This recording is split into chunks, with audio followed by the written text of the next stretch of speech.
عشق درد مند کا طرز کلام اور ہے۔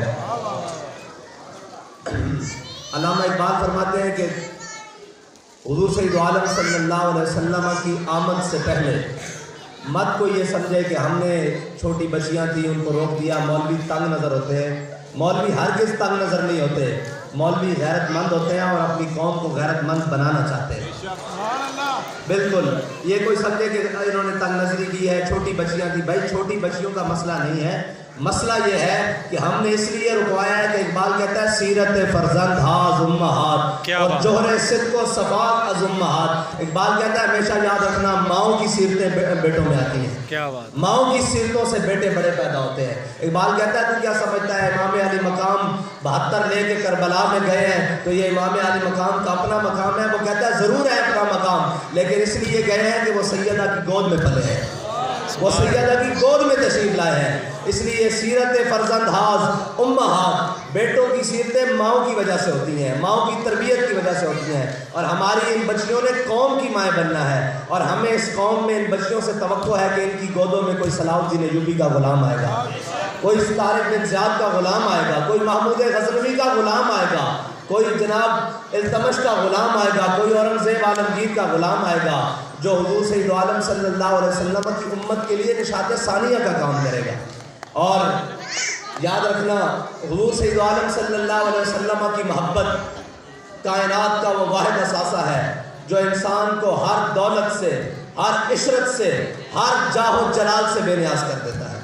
حضور سید عالم صلی اللہ علیہ وسلم کی محبت وہ واحد اثاثہ ہے۔ اگر اقبال کہتا ہے بمصطفیٰ برساں خیشرا کے دی ہماؤس، اقبال کہتا ہے اگر آپ حضور سید عالم صلی اللہ علیہ وسلم کی ذات گرامی تک پہنچ گئے ہو تو بمصطفیٰ برساں خیشرا کے دی ہماؤس، کہتا ہے پھر تو نے دین سمجھ لیا ہے۔ گر باؤ نہ رسیدی تمام لابیس، کہتا ہے اگر تو نے حضور سید عالم صلی اللہ علیہ وسلم کی محبت کو اپنے دل میں نہیں بسایا تو تیرے اور ابو لہب میں کوئی فرق نہیں ہے، تو کون سے دین کی بات کرتا ہے؟ مختصر بات یہ کہ حضور سید عالم صلی اللہ علیہ وسلم کی ذات کو چھوڑ کر نمازیں پڑھنا اور ذات کو چھوڑ کر روزے رکھنا اور ذات کو چھوڑ کر حج کرنا اور ذات کو چھوڑ کر نیکیاں کرنا، صرف دو باتیں۔ حضور سید عالم صلی اللہ علیہ وسلم کے اوپر جب احد والے دن اس دین متین کے لیے، جس دین کے لیے میرے آقا و مولا صلی اللہ علیہ وسلم کو دندان مبارک کو بھی نقصان ہوا، حضور سید عالم صلی اللہ علیہ وسلم کے جسم اطہر پر تلوار اور تیروں سے زخم بھی آئے، حضور سید عالم صلی اللہ علیہ وسلم کی خاطر حضرت طلحہ نے 70 زخم اپنے جسم پر کھائے۔ وہ بڑا مشکل دن حضور سید عالم صلی اللہ علیہ وسلم جس وقت حضور سید عالم صلی اللہ علیہ وسلم پر تلوار، تیر اور نیزوں سے حملہ کیا جا رہا تھا، عین اس وقت مسجد نبی میں منافق نماز پڑھ رہے تھے، زور کی نماز پڑھ رہے تھے، عین اس وقت جب حضور سید عالم صلی اللہ علیہ وسلم کی ذات اقدس پر کافروں نے حملہ کیا، لیکن عین اس وقت جس وقت حملہ کیا حضرت شماس بن عثمان حضور سید عالم صلی اللہ علیہ وسلم کے گرد گھوم کر تمام تلوار، تیر، نیزے، بھالے اپنے جسم پر لے رہے تھے۔ حضرت شماس بن عثمان شہید ہو گئے۔ میرے آقا و مولا صلی اللہ علیہ وسلم نے 70 صحابہ کرام کا جنازہ اسے سامنے رکھا۔ جب حضرت شماس بن عثمان کی باری آئی تو میرے آقا نے فرمایا میرے صحابہ شماس بن عثمان کا جنازہ نہیں پڑھا جائے گا۔ عرض کی یا رسول اللہ یہ تو مومن ہے، مسلمان ہے، اس کا جنازہ کیوں نہیں پڑھا جائے گا؟ میرے آقا و مولا صلی اللہ علیہ وسلم نے فرمایا شماس بن عثمان نے اپنی نبی کی عزت پر پہرا دے کر جنت میں وہ مقام حاصل کیا ہے کہ نماز جنازہ تو درجات کی بلندی کے لیے پڑھا جاتا ہے، جنت میں اس مقام پر شماس بن عثمان پہنچ گیا ہے کہ جنت میں اب اس سے آگے مقام ہی کوئی نہیں۔ یہ حضور کی ذات پر پہرا دینے کا ہے، اور منافق عین اس وقت میں نماز پڑھ رہے تھے حضور کو چھوڑ کر۔ پھر عبداللہ بن ابی کے لیے حضور نے اپنا کرتا بھی دیا، نماز جنازہ بھی پڑھائی، اور میرا اللہ فرماتا ہے اے میرے حبیب اگر آپ اس کے لیے 70 بار بھی بخشش مانگے نا ہم اس کو بخشیں گے نہیں، کیونکہ تو آیا نہ درتے کیوں بد نصیبہ ہزاراں رنگاں وچ رنگے دے محمد، کیونکہ اس نے آپ کو چھوڑ کر نماز پڑھی ہے، اس نے آپ کو چھوڑ کر روزے رکھے ہیں، اس نے آپ کو چھوڑ کر ممبر پر کھڑے ہو کر کہا ہے کہ جناب ہم اسلام کے دائی ہیں، نہیں سارا کا سارا ہو بمصطفیٰ برساں خیشرا کہ دی ہماؤس، جنہوں نے حضور سید عالم صلی اللہ علیہ وسلم کی ذات کو مانا، رب نے کہا کہ ان کے نماز جنازہ پڑھنے کی ضرورت ہی نہیں، ان کو وہ مقام مل گیا، لیکن جو حضور کو چھوڑ کر نمازیں پڑھتے رہے اللہ نے کہا ان کی بخشش ہی نہیں۔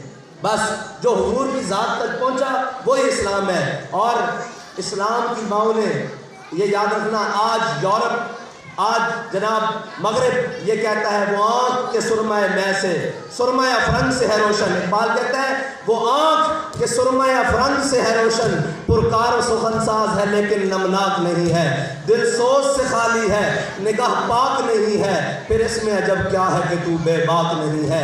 اے ذوق تجلی بھی پنہا اس خاک میں, اے غافل تو نرا صاحب ادراک نہیں ہے. اور اقبال کہتا ہے میرے کلام پہ حجت ہے نقطہ لولاک. اقبال کہہ رہا ہے میرے کلام پہ حجت ہے نقطہ لولاک, وہ مومن نہیں جو صاحب لولاک نہیں ہے. اور یہ آج آ کے مغرب کہتا ہے کہ ہم نے عورتوں کو آزادی دینی ہے, عورتوں کو آزادی اسلام دے کر گیا ہے. عورتوں کو آزادی کیا دی؟ حضرت جناب سیدنا فاروق اعظم ترجمان نبی ہم زبان نبی جان شان عدالت میں لاکھوں سلام. میرے آقا مولا صلی اللہ علیہ وسلم نے فرمایا میرے بعد اگر کوئی نبی ہوتا تو عمر ہوتا, اور عمر ایسے آنکھ بھر کے سورج کو دیکھیں تو وہ بے نور ہو جائے. حضور سید عالم صلی اللہ علیہ وسلم کے جلال کا مظہر حضرت فاروق اعظم نے تمام اہل مدینہ کو جمع کیا. جمع کر کے کہا کہ میں دیکھ رہا ہوں کہ جناب تمام آپ لوگ اسراف کر رہے ہیں حق مہر دینے میں, شادیوں کے موقع پر حق مہر بڑے بڑے رکھ رہے ہیں, تو میں چاہتا ہوں کہ حق مہر کی جو تعداد ہے, جو پیسہ ہے, جو بھی معین اس کو معین کر دیا جائے, نہ اس سے اوپر کوئی دے نہ اس سے نیچے کوئی دے. تو ایک خاتون مسلمانوں کی ماں ایک کھڑی ہو گئی, انہوں نے کہا عمر کون ہوتا ہے ہمارا حق مہر معین کرنے والا؟ اللہ اور اس کے رسول نے قرآن میں ہمیں سونے اور چاندی کے ڈھیر دیے ہیں, عمر کون ہوتا ہے ہمارا حق مہر معین کرنے والا؟ تو حضرت فاروق اعظم جو اتنی بڑی شانوں کے مالک ہیں, یہ نہیں کہا کہ اے خاتون تو ہمارے سامنے کیسے بولتی ہے, کہا اخطا عمر اصابت امراتن. عمر نے دوسری بات کی, عورت نے ٹھیک بات کی. یہ کہتے ہوئے حضرت فاروق اعظم بیٹھ گئے. اسلام تو عورت کو اتنی پاور دیتا ہے, اسلام تو عورت کی اتنی خیال کرتا ہے کہ حضرت ام خلاد میدان احد میں اپنے بیٹے کی لاش پر آئی. جب دیکھا کہ بیٹا شہید ہو گیا تو اپنے بیٹے کی لاش پر آئی اور پورا پردہ کر کے, اسے پورا پردہ کر کے, پورا اپنا آپ ڈھانپ کے جب اپنے بیٹے کی لاش پر آئی تو لوگوں نے کہا کہ مائی صاحبہ بیٹا فوت ہو گیا پھر اتنا پردہ کر کے آئی ہیں. تو انہوں نے جو لفظ کہے نا وہ مسلمانوں کی ماؤں کے لیے قیامت تک مینار نور ہے. کہا میرے حبیب کے غلاموں میں نے بیٹا کھویا ہے, شرم و حیا نہیں کھویا, میں نے بیٹا کھویا ہے, شرم و حیا نہیں کھویا. اس لیے ہم کہتے ہیں کہ یہ امت مار کھا رہی ہے, اس کی وجہ یہ ہے کہ یہ یاد رکھنا مرد بے غیرت ایک فرد بے غیرت, ماں بے غیرت ایک جہاں بے غیرت. یہ یاد رکھنا ہماری ماؤں کی گودوں میں صلاح الدین ایوبی کے غلاموں نے آنا ہے, ان ماؤں کی گودوں میں کوئی راشد منہاس آیا ہے جی, ان ماؤں کی گودوں میں کوئی ممتاز قادری آیا ہے, کوئی علم الدین آیا ہے, ان ماؤں کی گودوں سے. اور یاد رکھنا جب تک مائیں, یہ افغانستان میں آپ کے سامنے ہے, سارا کچھ انہوں نے تباہ کر دیا, ان کی ماؤں کی گودوں کی پرورش نے اسلام کو دوبارہ وہاں نشاط ثانیہ دی ہے, ان کی ماؤں نے دوبارہ ان کو رجال دیے ہیں. 53 ممالک بنتے ہیں, 53 ممالک, طاقت کا محور. اور جب کہتے تھے کہ ہم آپ کو پتھر کے دور میں بھیج دیں گے, یہ یاد رکھنا ماں پرورش کر کے بیٹے کو میدان میں بھیجتی رہی ہے. تو پھر اقبال کہتا ہے اللہ کو پامردی مومن پہ بھروسہ. ابلیس کو یورپ کی مشینوں کا سہارا, ابلیس نے ساری مشینیں وہاں لائے, وہاں تو ایسے جدید آلات ملائے جو دیوار سے پار بھی دکھا سکتے تھے, بڑے بڑے جدید آلے. لیکن یاد رکھنا جب اللہ کی مدد آتی ہے نا تو اللہ کہتا ہے میں 1000 فرشتوں کے ساتھ, پھر 2000 فرشتوں کے ساتھ, پھر 4000 فرشتوں کے ساتھ, پھر فرماتا ہے انی معکم, میں بھی تمہارے ساتھ ہوں. لیکن فرق یہ ہے کہ اقبال کہتا ہے میں تجھ کو بتاتا ہوں تقدیر امم کیا ہے, شمشیر و سنا اول تاؤس و رباب آخر. ہاں یہ یاد رکھنا مسلمانوں کو جب بھی نشاط ثانیہ ملے گی, اور آج بھی تحریک لبیک یا رسول اللہ نے جتنی قربانیاں دی ہیں, جتنی بڑی بڑی مارکے برپا کیے ہیں, اس کے پیچھے ہماری ماؤں کی قربانیاں ہیں. میں اس دفعہ بھی جب اپنے بابا جی کے عرس کی آخری سٹیج پر کھڑا تھا تو حافظ شکیل صاحب کی والدہ, ان کے 8 بیٹے تھے, 8 بیٹے 7 بیٹے انہوں نے عرس والے دن بھیجے اور ساتھ میں پیغام لکھ کر بھیجا کہ یہ میرے 7 بیٹے ہیں, اکیلا اکیلا چاہیے تب بھی حضور کے دین کے لیے حاضر ہیں, سبحان اللہ, چاہیے تو تب بھی حضور کے دین کے لیے حاضر ہیں.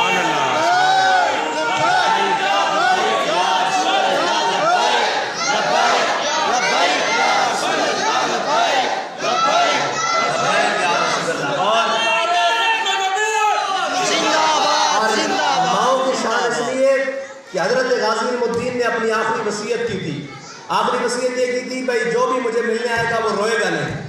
سارے رشتہ دار ملنے آئے, غازی صاحب کی بھابیاں, بھائی, رشتہ دار, ماموں, خالہ, پھوپھیاں ساری ملنے آئی نا, مل کے چلی گئی. جب غازی صاحب کی والدہ کی باری آئی نا تو غازی صاحب کی والدہ رو پڑی.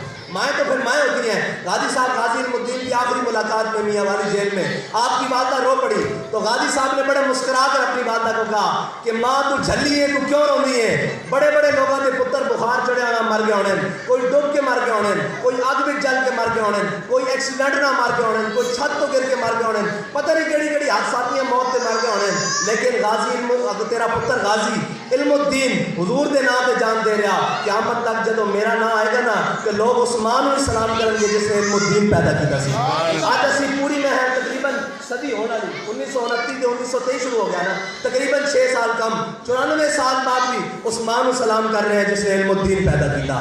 اور یہ یاد رکھنا, لوگ کہتے ہیں نا جناب اقبال کہتا میرا جڑا عشق رسول ہے وہ مینوں اپنی ماں کی گود وچوں ملیا. ہاں, اور حضرت امام احمد بن حنبل اپنی مسند تے جلوہ گرن ایک عورت پردے وچوں سوال کرنا, جس طرح پردے لگے پیچھے ایک عورت نے سوال کیا, انہوں نے کہا امام صاحب ایک مسئلہ پوچھنا امام احمد بن حنبل کو.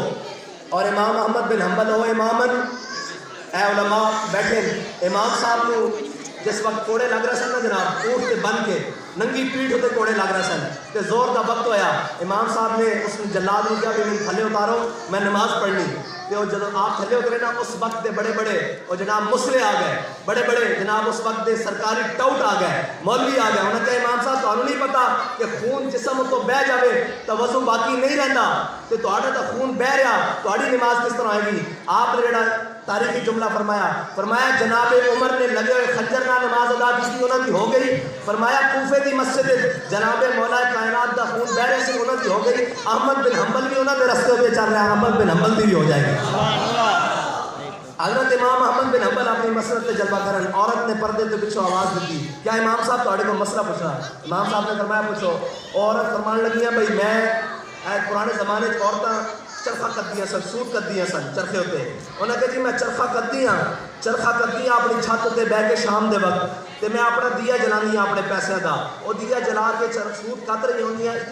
اتنی دیر وچ بادشاہ دی سواری تھلے گلی چوں گزرਦੀ میرے مین روڈ دے اتوں. انہاں دے اگے گھوڑے ہوتے, انہاں دے جناب خدام سپاہیاں نے مشعلاں بلند کیتیاں ہوندیاں. وہ مشعلاں دی روشنی جدوں بلند ہوندی تے میرے دیے دی روشنی اتنے حاوی آ جاندی. اس دوران جڑا میں سوٹ کرتی ہوں میرے اتنے حلال ہے یا حرام ہے؟ احمد بن حنبل امام احمد بن حنبل فرماتے ہیں میں اپنی مسند اتنے ہل گیا کہ مسئلہ پوچھنے والی کون ہے.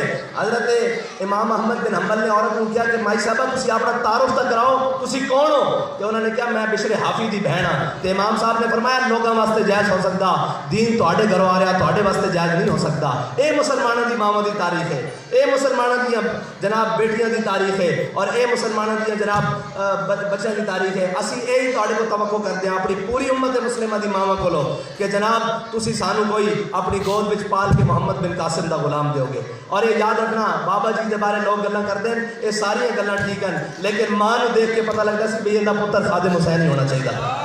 ہاں یہ پتر خادم حسین ہی ہونا چاہیے, جنہوں نے بیعت کردے وقت اپنے پیراں کی بیعت کردے وقت مکھٹ شریف بیعت سن, دنیا تو جان لگیاں, آخری دنوں چ گفتگو کر دیا سن. انہوں نے کیا این کر کے نا اپنا پلو چھنڈ کے این کر کے کر دیا سن, اپنی دوپٹے دا پلو چھنڈ کے. انہوں نے کہا میرے پیراں نے میرے کو بیعت لیندے وقت ایک گل کیتی سی کہ مائی میں تینوں بیعت تو کر رہا, قیامت والے دن حضور دے سامنے مینوں شرمندہ نہ کرنا. تے مائی صاحبہ دنیا تو جان لگے کچھ دن پہلے کہندے سن اپنا پلو چھڑ کے. انہوں نے کہا میں جا تو دنیا تو رہی ہاں, لیکن میرا پیر حضور دے سامنے قیامت والے دن شرمندہ نہیں ہوئے گا. اے اعمال لے کے جا رہی ہیں. ہاں اس واسطے انہاں ماواں دے پتر ہی خادم حسین اگر تسی چاہتے ہو تہاڈی اولاد نیک ہوے تے تہاڈیاں سیرتاں تہاڈے پتروں وچ آنیاں اور تہاڈیاں سیرتاں. اقبال کہندا دل سوچ سے خالی ہے نگاہ پاک نہیں ہے, اس میں عجب کیا ہے کہ تو بے باک نہیں ہے. پھر اسی کیوں جناب تصور کرنے ہیں کہ ساڈیاں اولاداں فرما بردار نہیں ہیں. جے فرما برداری کرنی تو آج تسی اللہ اور اس کے رسول کی فرما برداری کرو, پھر دیکھو اولاد کس طرح فرما بردار ہوندی. اس میں عجب کیا ہے کہ تو بے باک نہیں ہے. اور اقبال کہتا کیا صوفی و ملا کو خبر میرے جنوں کی, کیا صوفی و ملا کو خبر میرے جنوں کی, ان کا تو سرے دامن بھی ابھی چاک نہیں ہے. بجلی ہوں نظر ہے کوہ بیاباں پہ میری, ہاں اپنے بچے کو ساری زندگی یہ نہیں سکھانا بھی پیسے بہتے کما کے لیاؤ کر کے لیاؤ. اور یار دنیا تو راضی کوئی بھی نہیں گیا. اتنے حامان تے قارون بھی راضی نہیں گیا, اتنے نمرود تے شداد بھی راضی نہیں گیا. ساری دنیا کے خزانے لٹ کے دنیا تو راضی نہیں گیا. اپنے پتروں کو یہ ضرور تربیت کرنا کہ پتر جتنے بھی حق دا بیڑا آئے اتنے امام حسین کی سنت ادا کرنا, حق تے ڈٹ جانا, باویں جو کچھ مرضی ہو جائے, جو کچھ مرضی دینا پوے, امام حسین کی صف وچ کھڑے ہونا, یزید کی صف وچ کدے کھڑے نہ ہونا. اپنے پتروں کی یہ تربیت کرنی. اور ایک بات کہتا ہے بجلی ہوں نظر ہے کوہ بیاباں پہ میری, میرے شایاں خس و خاشاک نہیں ہے. اقبال کہتا ہے جڑا دنیا دا معاملات نا اور دنیا دے جناب سج دھج اور چمک یہ بڑی چمک ہے, لیکن میرے آقا مولا صلی اللہ علیہ وسلم نے حضرت ابو ذر غفاری کو فرمایا سی اے ابو ذر اے دنیا بڑی چمکدار ہے, جدد السفینۃ فی بحر عمیق, فرمایا ابو ذر اپنی کشتی نو بڑی دھیان نال اس دنیا دے سمندر چلاوی. اے دنیا دا سمندر ہر ایک نو اپنے اندر غرق کر لیندا. اے بس اللہ تعالیٰ تانوں تے مینوں دنیاوی معاملات اور شیطان دے سارے معاملات تو محفوظ فرماوے, اور انہاں ام المومنین دے اور حضرت سیدہ دے اسوہ حسنہ دے چلن دی توفیق عطا فرمائے ساڈیاں امت مسلمہ دی اماماں نو, کہ تاکہ پھر اسلام دی نشاط ثانی ہو سکے, پھر اسلام دی کوئی گل آ سکے. اقبال کہندا کہ میرے ہاتھ میں تھا جب تک میرے مصطفیٰ کا دامن, میرے پاؤں چومتی تھی یہی گردش زمانہ. وآخر دعوانا الحمدللہ رب العالمین.